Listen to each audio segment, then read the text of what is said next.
नमस्कार, स्वागत है आप सभी का टीडी न्यूज पर हमारे खास शो बाजार इस हफ्ते में, जहां हम आपको बताते हैं कैसा रहा इस हफ्ते बाजार का हाल। शेयर बाजार में पिछले सप्ताह शानदार तेजी देखने को मिली।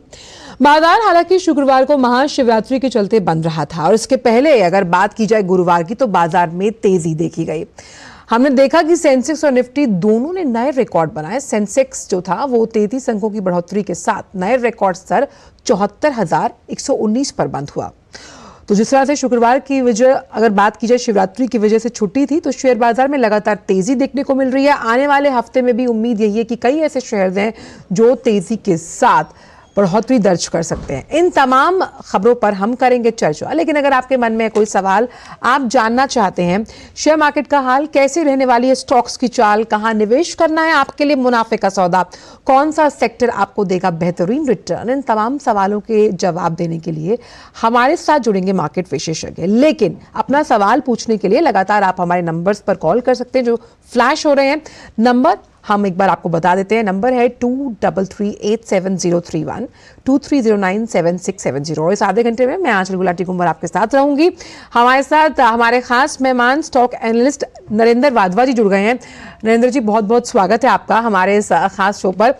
पहला सवाल मेरा यही है कि जिस तरह की रैली हमने भारतीय शेयर बाजार में पिछले 4 हफ्तों में देखी है, बाय ऑन डिप का कॉल रहेगा आने वाले इस पूरे वीक के लिए नरेंद्र जी?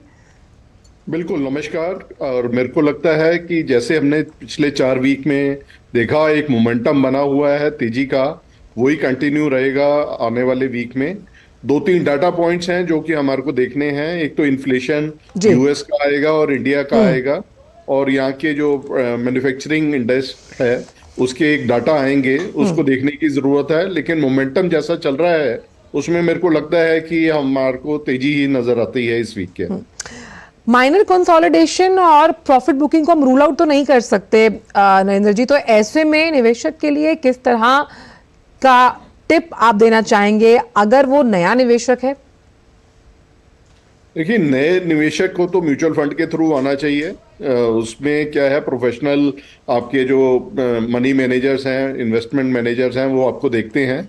लेकिन जिस तरह से मोमेंटम है, जिस तरह से ग्रोथ है इंडिया की और आगे प्रोजेक्शन है, उसके हिसाब से लगता है कि अगर इंडिया की स्टोरी को आपने इनकैश करना है या उसमें पार्टिसिपेट करना है तो इक्विटी मार्केट बहुत अच्छा है, इसका माध्यम होता है।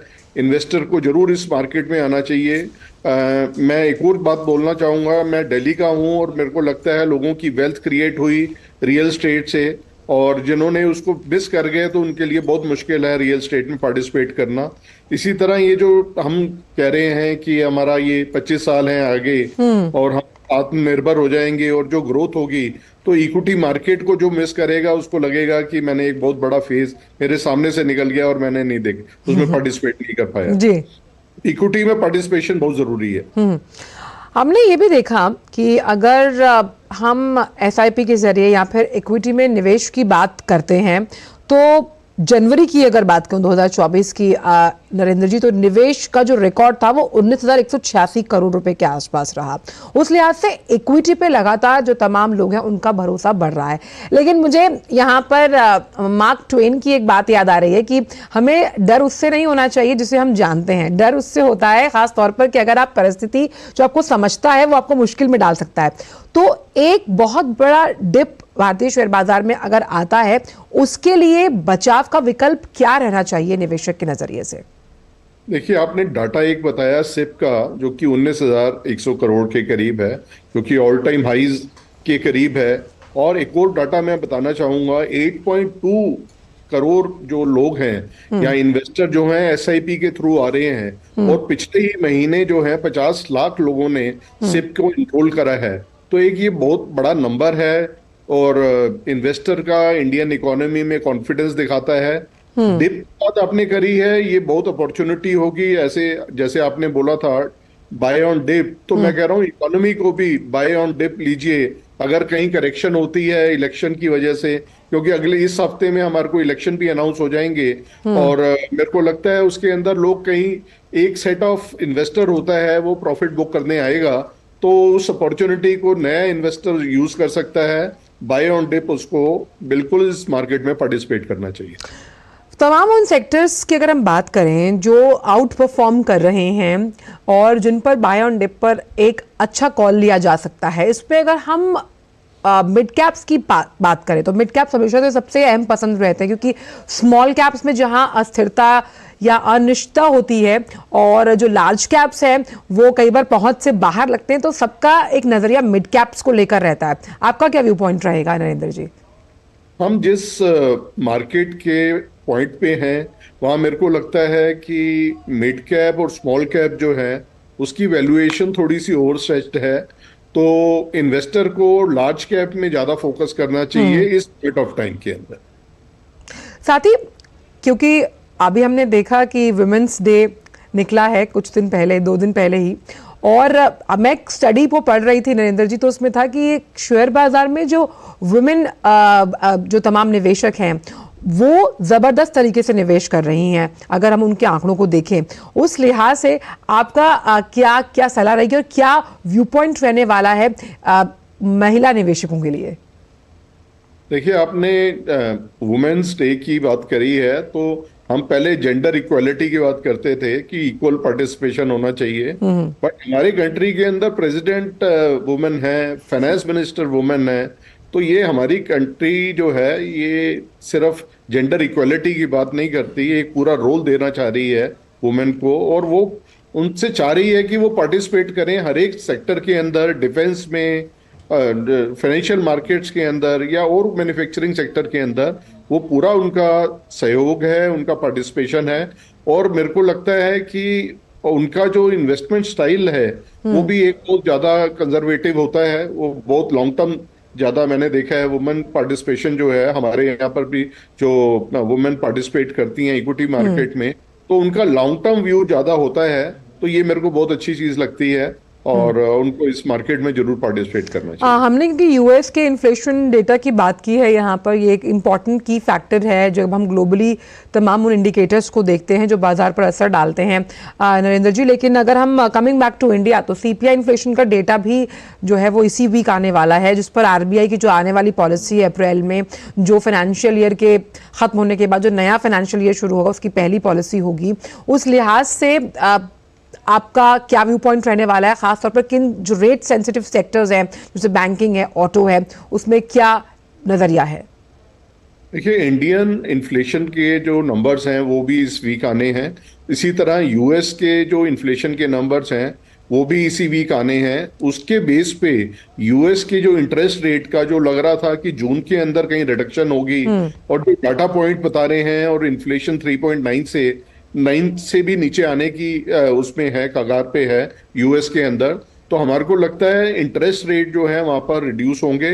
उसी की वजह से हमने देखा है एफपीआईज का काफी इनफ्लो है इंडिया के अंदर।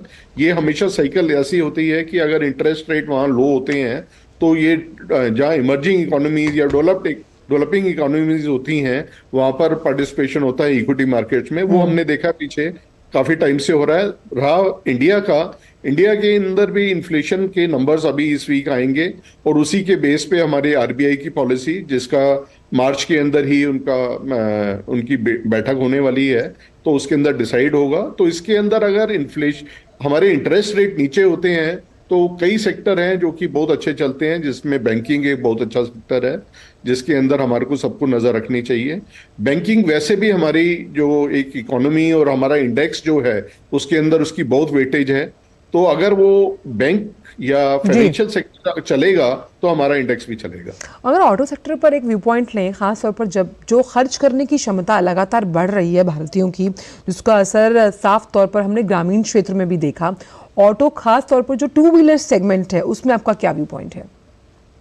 हमने देखा था कि रूरल इकोनॉमी में पहले स्ट्रेस था, हम पिछले महीने की बात करें, और धीरे धीरे जैसे ऑटो नंबर्स की अगर ग्राउंड पे देखें तो टू व्हीलर्स के जो नंबर्स आ रहे हैं उसका रिफ्लेक्शन हमने बजाज ऑटो के अंदर भी देखा। तो कहीं हमारे को रूरल इकोनॉमी में डिमांड नजर आ रही है कि वहां पर कंसोलिडेट हो रही है, तो ऐसे उसके अंदर जो टू व्हीलर का स्टॉक है बहुत अच्छा है। ऑटो सेक्टर एक उसका बहुत प्रॉक्सी होती है, जब भी इकोनॉमी चलती है तो उसमें सबसे पहला सेक्टर जो चलता है या दोबारा चलती है तो ऑटो सेक्टर सबसे पहले लीड इंडिकेटर होता है। और यहाँ की जो नंबर्स हैं, अभी 12 तारीख को फिर नंबर आएंगे हमारे ऑटो सेक्टर के कि क्या फरवरी के अंदर नंबर्स रहे हैं। तो एक ऑटो एंसिलरी, ये बहुत अच्छे सेक्टर हैं। बिल्कुल। हमारी इकोनॉमी इतनी बड़ी है, अभी पर कैपिटा इनकम की बात हो रही है कि अगले 5-6 साल के अंदर ये डबल हो जाएगी। तो ये पैटर्न है, अगर आप उसको पैटर्न्स को देखें यूएस के अंदर या यानी डेवलप्ड इकोनॉमी जहाँ $2500 से $5000 होती है, तो एकदम डिमांड एकदम बढ़ती है और डिमांड जो है ऑटो सेक्टर में सबसे पहले दिखनी शुरू होती है। जी चलिए, अब बात कर लेते हैं हम। श्रीकांत हमारे पहले कॉलर भोपाल से जुड़ गए हैं। श्रीकांत जी सुप्रभात, पूछिए अपना सवाल। और नरेंद्र सर को भी मेरा नमस्कार जी। मैडम, अभी आपने महिला दिवस की बात की जी, तो इसी से संबंधित मेरा एक छोटा सा सवाल है। महिलाओं को आर्थिक आजादी के ऊपर से आप इसे मान सकते हैं। मेरी एक बेटी है 24 वर्ष की जी। तो वो उसने कुछ अपना घर पे ट्यूशन पढ़ा के बच्चों को इस तरह से कुछ एक जमा पूंजी उसने बनाई है अपने लिए। करीब 3-4 लाख रुपए के पास अभी हाथ में है। मैं सर से ये जानना चाहूंगा कि इसको हम म्यूचुअल फंड में किस फंड में किस तरह से लगाएं कि इसको अधिक से अधिक लाभ हो जी। और इसमें जो इसको भविष्य में ये पैसा। पहले तो श्रीकांत जी आपको बधाई कि जिस तरह से आपकी बिटिया ने अपना एक बहुत छोटा सा कॉर्पस अपनी मेहनत से इकट्ठा किया है और इस पर बेहतरीन तरीके से नरेंद्र जी जवाब दे पाएंगे। नरेंद्र जी जिस तरह से ये चाहते हैं, ऐसे बहुत से सवाल हमारे पास मेल्स के जरिए भी आते हैं कि भाई जो छोटा निवेश अगर हम करना चाहें और हमने इस तरह से एक छोटी रकम इकट्ठी की है, तो पहला स्टेप एक निवेशक के लिए क्या होना चाहिए जो थोड़ा रिस्क फ्री हो, क्योंकि अभी रिस्क एपिटाइट के बारे में फर्स्ट टाइम इन्वेस्टर के लिए समझना थोड़ा मुश्किल होता है। मेरी तरफ से भी आपको मुबारक हो कि आपकी लड़की जो है वो स्वावलंबी है और अपने आप इस बारे में सोच पा रही है कि उन्होंने इन्वेस्टमेंट करने की सोची है और ट्यूशन से वो पैसे इकट्ठे कर पा रही हैं। जैसे मैंने पहले भी बोला था कि इंडियन इकोनॉमी के अंदर पार्टिसिपेट करना बहुत ज़रूरी है अगर आपको वेल्थ क्रिएट करनी है, क्योंकि ये हम जैसे कह रहे हैं कि हम आत्मनिर्भर हो जाएंगे 2047 के अंदर और बहुत थर्ड इकोनॉमी हो जाएगी, लार्जेस्ट इकोनॉमी हो जाएगी। तो हमारे को सोचना है कि हम कौन से सेक्टर के अंदर इसके अंदर इन्वेस्ट करें जिससे कि हम इस जो ग्रोथ है इंडिया की उसके अंदर पार्टिसिपेट कर पाएं। और फर्स्ट टाइम इन्वेस्टर के लिए हम हमेशा कहते हैं म्यूचुअल फंड सबसे अच्छा रूट है और म्यूचुअल फंड के अंदर भी SIP अगर करें तो वो बहुत अच्छा है। तो वो 2 या 3 SIP ले सकती हैं। अभी आपने बताया उनका 3 लाख रुपए का कॉर्पस है, 3 लाख उन्होंने इकट्ठे करे हैं। मैं चाहूंगा कि वो इकट्ठा इन्वेस्ट ना करके सिप लें और उसको वेरियस, क्योंकि देखिए जो कैपिटल मार्केट है, जो स्टॉक मार्केट है, उसके अंदर काफी वॉलेटिलिटी आती है। कभी वो काफी ऊपर होती है, काफी नीचे करेक्शन में आती है। तो अगर आप उसको सिस्टमैटिक इन्वेस्टमेंट करेंगे तो आपको लॉन्ग टर्म में बहुत अच्छे रिजल्ट बनेंगे और वेल्थ क्रिएट होगी।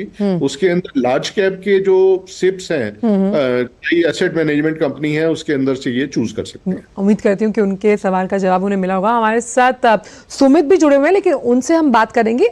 एक ब्रेक पहले ले लेते हैं, ब्रेक के बाद ये चर्चा जारी रहेगी। साल, बरस और सदी नहीं, एक युग गुजर जाएगा।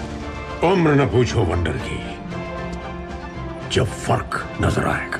वंडर सीमेंट, फर्क नजर आएगा। मार्केट पे तो बहुत सारे टैक्स सेविंग इन्वेस्टमेंट्स हैं, लेकिन मेरी नजर में एनपीएस से बढ़िया और कुछ नहीं। प्रेजेंटली जो मेरा बैंक अकाउंट है, उसी की नेट बैंकिंग ऐप के थ्रू मैंने अपना एनपीएस ओपन किया। अब एनपीएस के ऐप के थ्रू मेरी इन्वेस्टमेंट कितनी है, कितने रिटर्न्स मिल रहे हैं, बहुत इजीली ट्रैक हो जाता है। अब तो इसमें सिस्टमैटिक लमसम विड्रॉल का ऑप्शन भी आ गया है, व्हिच इज ग्रेट।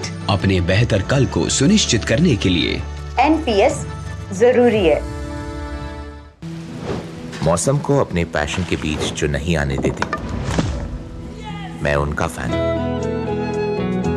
मेरी तरह SBI भी आपका फैन है, इसलिए SBI आपके लिए थोड़ी एक्स्ट्रा मेहनत करता है।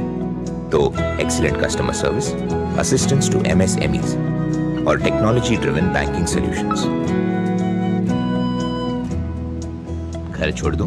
SBI बदल रहा है क्योंकि हम एक बदलते देश के फैन हैं। SBI, देश का फैन। ब्रेक के बाद सभी का स्वागत है हमारे इस खास शो में। और बाजार इस हफ्ते में लगातार हम चर्चा कर रहे हैं कि किस तरह से कौन से सेक्टर्स और किन शेयर्स पर रहनी चाहिए निवेशकों की नज़र। हमारे साथ नरेंद्र वाधवा जी जुड़े हुए हैं, जाने माने स्टॉक एनालिस्ट है। हमारे साथ सुमित भी जुड़े हुए हैं कॉलर के रूप में। सुमित जी, पूछिए अपना सवाल। First of all good morning sir. जी पूछिए सवाल। मैम, मेरा सवाल ये था कि मेरे पास ना 10 से 15,000 रुपीज है और मुझे इक्विटी मार्केट में इन्वेस्ट करना है, पेनी स्टॉक और मिडिल कैप में जी। तो मुझे कौन से शेयर परचेज करनी चाहिए जो होल्डिंग रख सकूं मैं, आई थिंक 3-4 सालों के लिए या 2-3 सालों के लिए, तो भी जिससे मुझे कुछ प्रॉफिट हो जाए, आई थिंक 30 to 40%। नरेंद्र जी। मेरे को लगता है आप फर्स्ट टाइम इन्वेस्टर हैं और ये मेरी तरफ से आपको मुबारक कि आप इस बारे में सोच पा रहे हैं और इन्वेस्ट करना चाहते हैं। जैसे आपने कहा कि मैं पेनी स्टॉक्स के अंदर करना चाहता हूं, तो अपनी जो इन्वेस्टमेंट का जो दायरा है उसको आप बढ़ाइए। इसमें ऐसा नहीं है कि आपने सिर्फ एक पेनी स्टॉक्स के अंदर लगाया है और उसी के अंदर आपको रिटर्न आएगी। बहुत सारे सेक्टर हैं, मिड कैप, स्मॉल कैप, और उसके अंदर आप इन्वेस्ट कर सकते हैं। और मेरा आपको सुझाव रहेगा कि अगर आप अगेन म्यूचुअल फंड के थ्रू जाएंगे, वहाँ विशेषज्ञ होते हैं इन्वेस्टमेंट करने के, तो वो आपको ग्रोथ दिलवाएंगे जैसी आपकी एक्सपेक्टेशन है। एक और चीज़ मैं बोलना चाहूँगा कि जो मार्केट से एक्सपेक्टेशन होनी चाहिए वो बहुत रीजनेबल होनी चाहिए, नहीं तो जो नए इन्वेस्टर हैं उनको बहुत लगता है कि ये हमारी इन्वेस्टमेंट अच्छी नहीं हुई। तो रीजनेबल इन्वेस्टमेंट जरूर आपकी एक्सपेक्टेशन होनी चाहिए, जो कि 15 से 18% आपको FDR के अंदर 7% इंटरेस्ट मिलता है। अगर आप इक्विटी में रिस्क प्रीमियम भी लें 5% का, तो आपकी एक्सपेक्टेशन जो है 12-13% या 15% होनी चाहिए। जो ऊपर से आपको मिले, मार्केट आपको दे, वो आपकी एक बोनस होगा। अपनी एक्सपेक्टेशन को रीजनेबल रखिए, लॉन्ग टर्म इन्वेस्टमेंट करिए, और जैसे आपने कहा कि आप फर्स्ट टाइम इन्वेस्टर हैं तो म्यूचुअल फंड के थ्रू सिप करिए। बहुत अहम आपने बताया कि फर्स्ट टाइम इन्वेस्टर होना ही अपने आप में एक बहुत बड़ी बात है कि आप इसको सोच रहे हैं कि आप अपनी जो कमाई का एक हिस्सा है वो आप निवेश करना चाहते हैं। अगर हम कुछ और सेक्टर्स पर एक व्यू पॉइंट आपका लें नरेंद्र जी, खास तौर पर टूरिज्म पे मैं लगातार हमेशा बात करती हूँ, कई मेल्स भी हमारे पास आते हैं कि किस तरह से और जो टूरिज्म से जुड़े तमाम शेयर्स हैं या फिर सेक्टर की हम बात करें, बहुत ज़बरदस्त आउट परफॉर्मेंस की उम्मीद भविष्य में की जा रही है। इस सेक्टर को लेकर कितने बुलिश हैं आप? आपने सेक्टर की बात करी है तो मैंने पहले भी बोला था, एक बैंकिंग और फाइनेंशियल सर्विसेज एक बहुत बड़ा सेक्टर है। हमने सिप की बात करी कि उसके अंदर 8.2 करोड़ जो इन्वेस्टर हैं वो इन्वेस्ट कर रहे हैं और 50 लाख इन्वेस्टर सिर्फ पिछले महीने आया है। तो जो कंपनीज आपके वेल्थ को मैनेज करेंगी या आपकी इन्वेस्टमेंट करेंगी तो उनका बहुत प्रॉफिटेबिलिटी आगे बढ़ने जा रही है।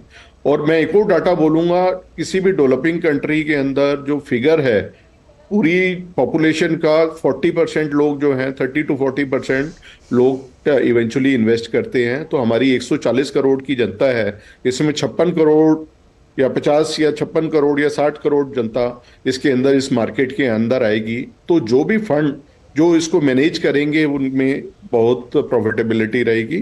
ये एक बहुत बड़ा सेक्टर है, financial sector, financial services sector, उसके अंदर लोग इन्वेस्टर्स देख सकते हैं। दूसरा, हमारे यहाँ जोर है इंफ्रास्ट्रक्चर के अंदर। मैंने आपके पिछले प्रोग्राम्स में भी बोला था, गवर्नमेंट का बहुत फोकस्ड है कि वो रूरल इकोनॉमी को बढ़ाए। रूरल इकोनॉमी के अंदर अगर पैसे आपको डिस्ट्रीब्यूट करने होते हैं तो इंफ्रास्ट्रक्चर पे जोर दिया जाता है। पूरे वर्ल्ड के अंदर ये फिनोमिना है और ये पैटर्न होता है। तो हमारी जो गवर्नमेंट, हमारी रिजीम भी इसी तरह से इंफ्रास्ट्रक्चर पे स्पेंड कर रही है, जहां पर हमारे को दिख भी रहा है, विजिबिलिटी है। तो इंफ्रास्ट्रक्चर एक सेक्टर जिसकी प्रॉक्सी सीमेंट है, आयरन है, तो ये इसके अंदर आप कंपनीज चूज करिए और जो इंफ्रास्ट्रक्चर सेक्टर है उस पे आप इन्वेस्ट कर सकते हैं। जैसे आपने बोला, एक डोमेस्टिक टूरिज्म, ये एक बहुत बड़ा सेक्टर बनने वाला है। हमने देखा उसमें रनअप भी हुआ है पीछे। हमारे यहाँ रिलीजियस टूरिज्म एक बहुत बड़ा सेक्टर है, बड़ा एक एरिया है जहाँ पर रिलीजियस टूरिज्म होता है। अभी हमने देखा कि अभी नए जैसे सेंटर्स आए हैं, हम देख रहे हैं रामलला का एक बार यहाँ पर इंस्टॉलेशन हुआ था और वहां पर 2 लाख आदमी हर रोज बिल्कुल के लिए जा रहा है, वहां पर उनके दर्शन करने के लिए जा रहा है। तो ऐसे कई डेस्टिनेशन हैं जो कि इमर्ज हो रहे हैं और वहाँ पर टूरिज्म का काफ़ी बढ़ावा हो रहा है।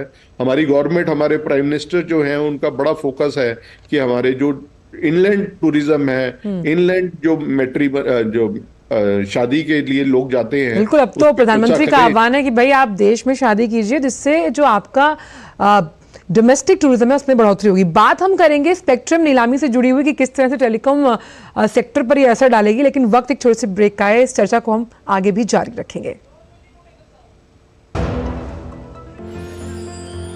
साल, बरस और सदी नहीं, एक युग गुजर जाएगा। उम्र न पूछो वंडर की, जब फर्क नजर आएगा।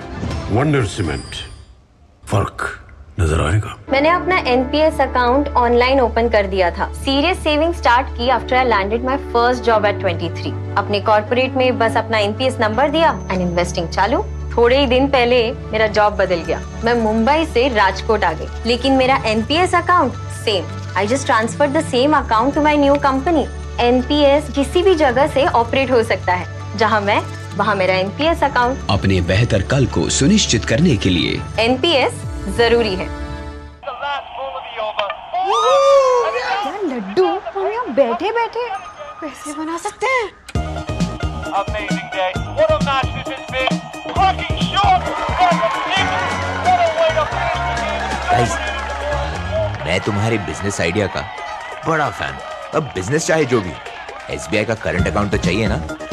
एसबीआई करंट अकाउंट से सिंप्लीफाइड बिजनेस ट्रांजैक्शन और ग्रेट कस्टमर सर्विस। एसबीआई, देश का फैन। साल, बरस और सदी नहीं, एक युग गुजर जाएगा। उम्र न पूछो वंडर की, जब फर्क नजर आएगा। वंडर सीमेंट, फर्क नजर आएगा।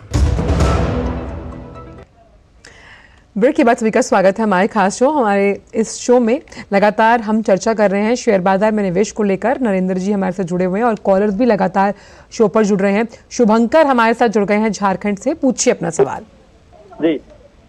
जी पूछिए सवाल। जी पूछ रहे सर, मैं अभी 22 इयर्स का हूँ और मैं अभी से ही स्टॉक मार्केट में इन्वेस्ट करता हूँ और शायद मैं 50,000 30,000 रुपए इन्वेस्ट करता हूँ। कुछ पैसे क्रिप्टो में डालता हूँ, कुछ पैसे शेयर मार्केट में और कुछ पैसे म्यूचुअल फंड में, एसबीआई मैंने स्मॉल कैप में हो गया, पॉन्ड स्मॉल कैप में। क्या ये मेरे लिए 10 साल के लिए मेरे फाइनेंशियल फ्रीडम के लिए काफी होगा?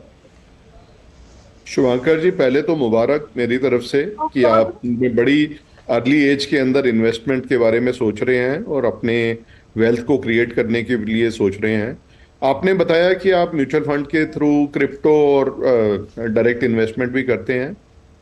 मेरा मानना है, मेरी एज के अंदर हमने देखा है कि इन्वेस्टमेंट जो इसके अंदर अंडरलाइन नहीं होता वो कोई खास लंबा नहीं चलता और वो कहीं उसके अंदर ध्यान रखने की ज़रूरत होती है। तो क्रिप्टो के लिए मेरा ये कमेंट है कि इंडियन इकोनॉमी जिसकी ग्रोथ पूरा वर्ल्ड यहाँ पर इन्वेस्ट करने के लिए आ रहा है और अंडरलाइन है, उसमें एसेट्स हैं, तो आप एसेट बेस कोई इन्वेस्टमेंट करिए रादर देन क्रिप्टो। देखिए, ब्लॉकचेन जो है एक बहुत बड़ा अच्छा कंसेप्ट है, लेकिन क्रिप्टो में इन्वेस्ट करना, उसमें स्पेकुलेट करना, मैं आपकी जनरेशन के सारे इन्वेस्टर्स को बोलना चाहता हूं कि उसमें ध्यान से करें। और इंडियन इकोनॉमी के कई ऐसे नए सेक्टर्स आ रहे हैं जिसके अंदर आप इन्वेस्ट करेंगे तो आपको बेटर रिटर्न्स मिलेंगे। आपने बताया 30 से 40 हज़ार रुपए इन्वेस्टमेंट करते हैं, तो डायरेक्ट इन्वेस्टमेंट भी अगर आप कर रहे हैं तो सेक्टर की स्टडी करिए। देखिए, एक बहुत अच्छी चीज़ है कि जो नया इन्वेस्टर आ रहा है वो सिर्फ किसी के टिप्स से या किसी के बोलने से इन्वेस्ट नहीं करता, वो उसमें रिसर्च करता है। और आप जैसे इन्वेस्ट कर रहे हैं तो आप स्टडी करिए।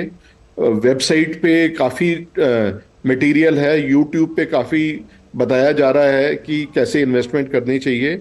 सेक्टर्स को आइडेंटिफाई करिए, उसके अंदर कंपनीज आइडेंटिफाई करिए।